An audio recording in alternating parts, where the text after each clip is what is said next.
Assalamualaikum warahmatullahi wabarakatuh. Halo mahasiswa manajemen dimanapun berada, khususnya mahasiswa manajemen Universitas Terbuka. Perkenalkan, saya Lady Yolanda, dosen pada program studi manajemen Universitas Terbuka. Pada kesempatan kali ini, saya akan menjelaskan mengenai panduan menyusun karya tulis ilmiah berbasis digital untuk mahasiswa manajemen. Silakan disimak dengan baik ya, semoga bermanfaat.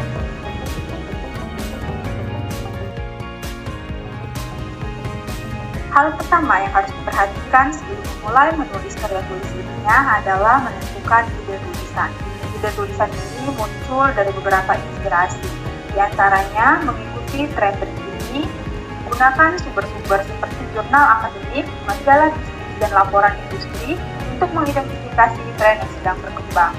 Penulis dapat juga memperhatikan masalah-masalah yang sedang dihadapi organisasi dalam praktik manajemen sehari-hari, kemudian menghubungkan konsep dengan isu-isu global seperti isu keberlanjutan, tanggung jawab sosial perusahaan atau globalisasi. Hal ini dapat memberikan perspektif yang lebih luas pada topik ini.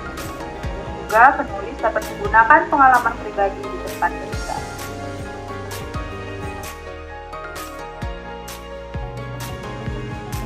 Setelah mendapatkan ide tulisan, maka selanjutnya yang harus dilakukan adalah mengumpulkan literatur yang kredibel. Studi literatur adalah proses yang melibatkan pengumpulan berbagai materi yang relevan, membaca informasi yang berkaitan dengan topik yang direncanakan, serta menganalisis berbagai publikasi yang dapat mendukung topik penelitian. Langkah pertama yang harus dilakukan adalah menentukan topik dan ruang lingkup, merumuskan pertanyaan penelitian dengan kata kunci yang jelas dan terstruktur. Sangat penting untuk memperjelas ruang lingkup dan fokus riset. Langkah kedua adalah mengidentifikasi sumber literatur, yaitu memilah sumber literatur dengan cara mengidentifikasi judul, abstrak, dan kata kunci.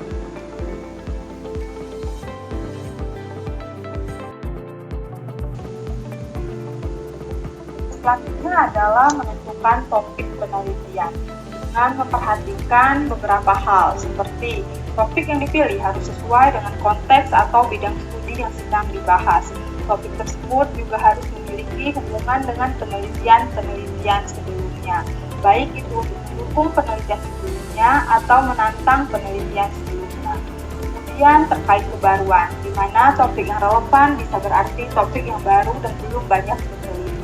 Berikut contoh topik populer dalam manajemen. Pada manajemen pemasaran ada perilaku konsumen, pemasaran digital, branding, dan green marketing. Pada manajemen keuangan ada manajemen risiko keuangan, green finance, financial technology, pasar modal, dan efisiensi pasar. Pada manajemen SDM ada manajemen kinerja, perilaku organisasi, manajemen talenta, hubungan karyawan, dan manajemen. Dan pada manajemen operasional ada rantai pasokan, manajemen proyek, automasi dan teknologi, serta manajemen kapasitas.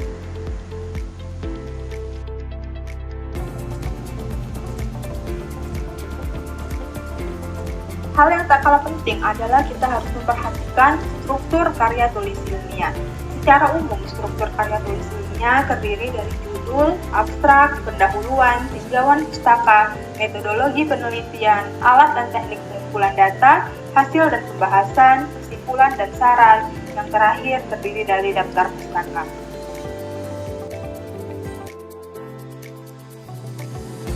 Judul adalah wajah dari sebuah karya tulis ilmiah. Dia harus mampu menarik perhatian pembaca sekaligus memberikan gambaran singkat tentang isi penelitian, variabel yang diteliti, serta konteksnya, seperti populasi atau lokasi.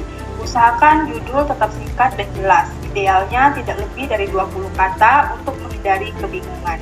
Judul yang baik terdiri dari spesifik, singkat, menarik, dan informatif.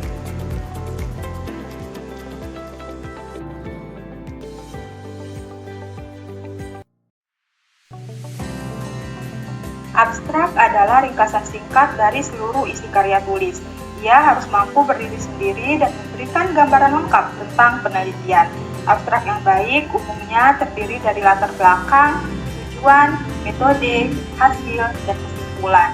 Di dalam abstrak ini juga terdapat kata kunci yang merupakan bagian dari abstrak dan elemen penting dalam sebuah penelitian. Terdiri dari 3-5 kata yang berfungsi untuk menggambarkan inti atau esensi dari penelitian tersebut.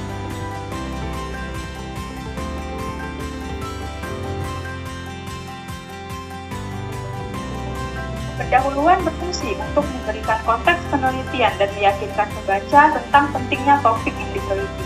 Pendahuluan terdiri dari latar belakang masalah yang menjelaskan mengenai situasi umum yang melatar belakangi isu yang ingin diteliti, serta permasalahan yang hendak dipecahkan. Rumusan masalah yang berisi tentang pertanyaan penelitian secara jelas dan spesifik, sehingga peneliti memiliki fokus yang tepat dalam melakukan studi. Yang ketiga, tujuan penelitian yang memuat secara jelas dan spesifik apa yang ingin dicapai melalui studi yang dilakukan, sehingga memberikan arahan yang jelas bagi peneliti. Yang keempat, manfaat penelitian yang memuat kontribusi penelitian terhadap bidang ilmu yang relevan dan bagaimana hasilnya dapat memberikan dampak positif bagi masyarakat atau praktik profesional. Pada latar belakang ini juga dijelaskan secara spesifik kontribusi penelitian yang dilakukan terhadap bidang manajemen.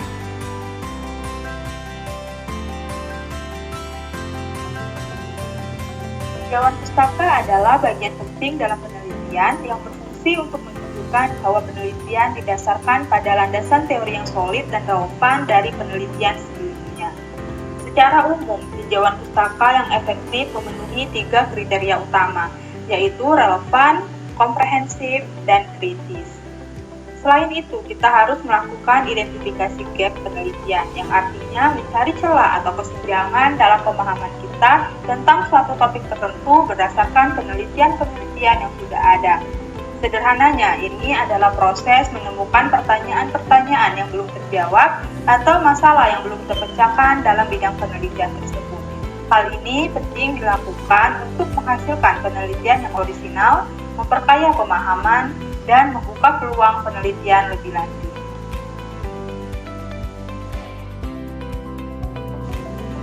Selanjutnya yaitu menentukan metode penelitian apa yang akan digunakan, apakah penelitian kualitatif, kuantitatif, atau metode campuran.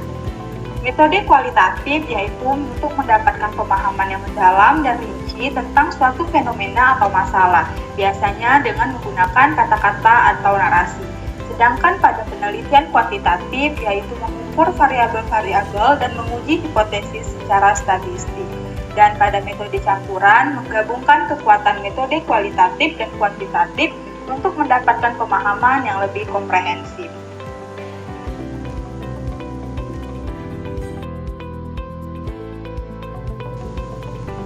Alat dan teknik pengumpulan data adalah cara-cara yang digunakan oleh peneliti untuk mengumpulkan informasi yang relevan dengan topik penelitiannya. Pilihan alat dan teknik ini sangat bergantung pada jenis penelitian yang dilakukan, apakah penelitian kualitatif, kuantitatif, atau campuran. Tujuan penelitian dan populasi yang diteliti juga dapat mempengaruhi pemilihan alat dan teknik pengumpulan data ini. Alat pengumpulan data biasanya terdiri dari kuesioner, pedoman wawancara, pedoman observasi, dokumen, dan alat ukur. Sedangkan teknik pengumpulan datanya terdiri dari wawancara, observasi, angket, dokumentasi, tes, dan studi kasus. Kemudian dalam memilih alat dan teknik pengumpulan data ini, kita harus mempertimbangkan beberapa faktor, diantaranya tujuan penelitian, jenis data yang ingin dikumpulkan, populasi penelitian, dan sumber daya yang tersedia. Kemudian kita juga harus mengingat tentang validitas, reliabilitas, dan objektivitas ketika akan memilih alat dan teknik pengumpulan data.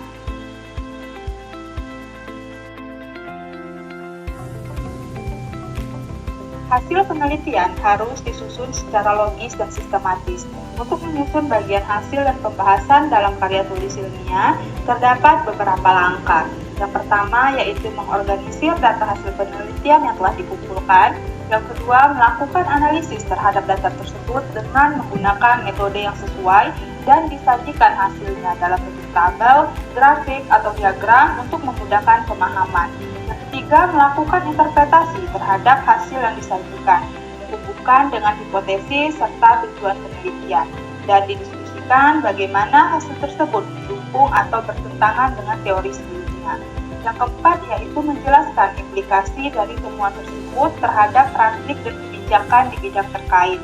Yang kelima, memastikan menjawab pertanyaan penelitian yang diajukan di awal dengan merangkum temuan utama dan bagaimana temuan tersebut berkontribusi pada ilmu yang relevan. Dan langkah yang terakhir adalah menjelaskan tentang keterbatasan dalam penelitian. Dengan langkah-langkah ini, bagian hasil pembahasan akan menjadi lebih terstruktur dan mudah dipahami oleh pembaca.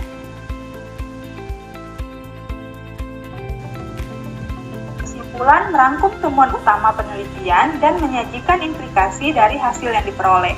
Kesimpulan yang baik harus singkat, yaitu merangkum poin-poin penting, harus jelas, artinya mengulang tujuan penelitian dan menjawab pertanyaan penelitian, dan harus relevan, yang berarti mengkaitkan kesimpulan dengan tinjauan pustaka.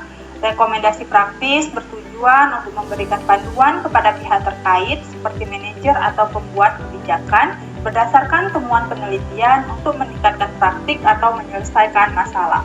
Sementara itu, saran untuk penelitian lanjutan mengarahkan peneliti berikutnya untuk mengeksplorasi area yang belum diteliti, mengidentifikasi celah atau menggunakan metode yang berbeda untuk memperkaya pemahaman. Dengan demikian, peneliti berkontribusi pada pengembangan ilmu pengetahuan dan membantu praktik di lapangan dengan informasi yang relevan.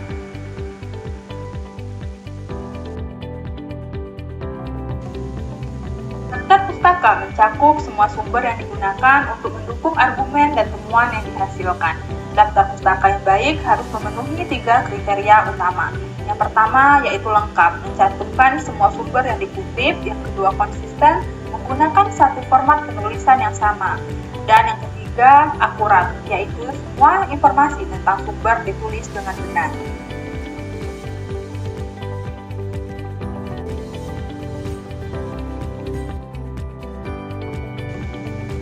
Dalam karya tulis ilmiah, bahasa yang digunakan menjadi cerminan kualitas penelitian dan penulis.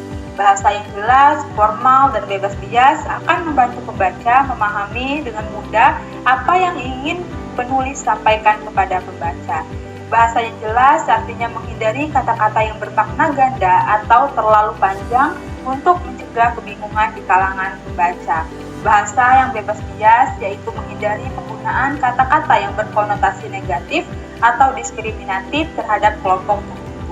Dan menggunakan bahasa yang formal, artinya penulis harus menghindari penggunaan bahasa sehari-hari atau slang yang cenderung bersifat santai dan tidak resmi.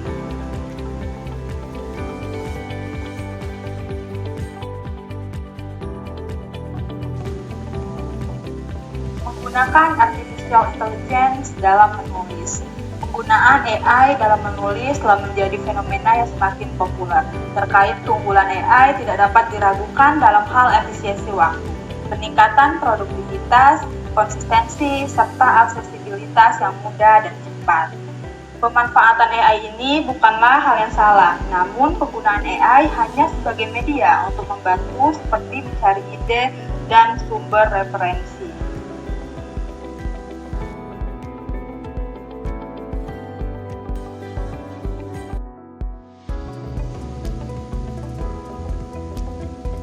Dalam menulis suatu karya tulis ilmiah, tentu saja terdapat etika penulisan ilmiah. Etika penulisan ilmiah mencakup prinsip-prinsip moral yang harus dipatuhi dalam menyusun dan mempublikasikan karya ilmiah. Kita juga harus memiliki kejujuran dalam melaporkan hasil penelitian dan menghindari manipulasi data. Selain itu, kita juga harus menghindari plagiarisme dan kita harus memberikan pengakuan yang tepat pada sumber rujukan. Penulis wajib juga melaporkan konflik kepentingan yang mungkin mempengaruhi penelitian.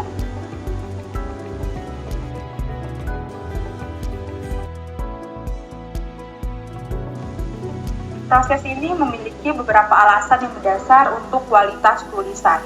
Peran penyuntingan adalah untuk membantu kejelasan dan keterbacaan konten artikel. Tahapan ini dapat mengevaluasi apakah pesan yang ingin disampaikan telah terstruktur dengan baik dan dapat dipahami oleh pembaca. Adanya penyuntingan dapat meningkatkan kohesi dan koherensi konten. Di dalam proses penyuntingan ini terdapat beberapa tahapan, yaitu pemeriksaan tata bahasa dan ejaan, revisi konten, feedback, dan peer review.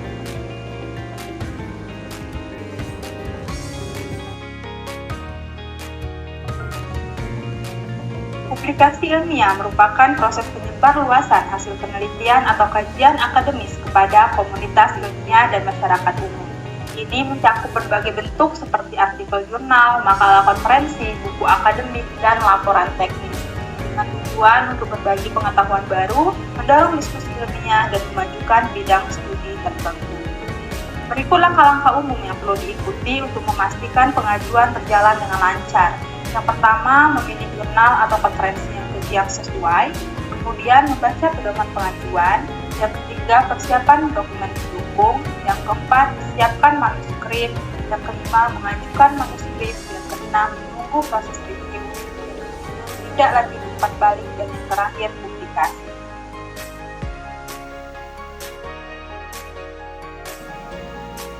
Demikian penjelasan singkat mengenai panduan menyusun karya tulis ilmiah berbasis digital untuk mahasiswa manajemen. Untuk lebih detailnya bisa dibaca pada buku panduan menyusun karya tulis ilmiah berbasis digital untuk mahasiswa. Semangat belajar dan semoga sukses dalam penyusunan karya tulis ilmiah. Sampai berjumpa di kesempatan lainnya. Terima kasih. Wassalamualaikum warahmatullahi wabarakatuh.